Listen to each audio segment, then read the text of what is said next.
Pedro Cana here, president of Crescent Homes. Today we just finished Sunview. A couple days ago we did the final walkthrough with the clients, and since then we have been doing just final touch-ups, final cleaning, and all the testing, especially the steam shower.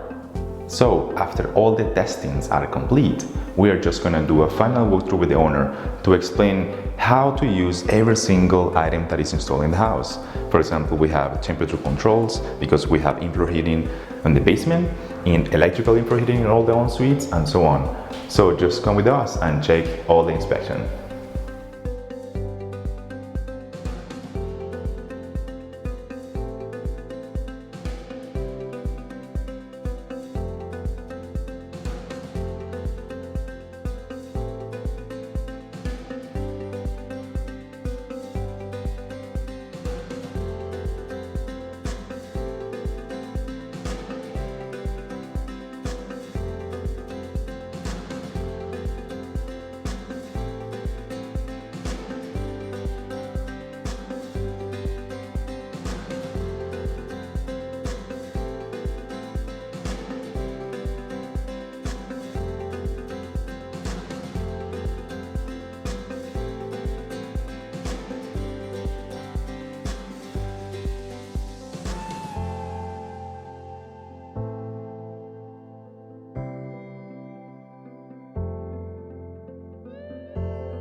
And finally, we'll do the fireplace inspection. Now, with all this testing that we have done today, we have completed our final inspection and we are ready to give this home to the new homeowners.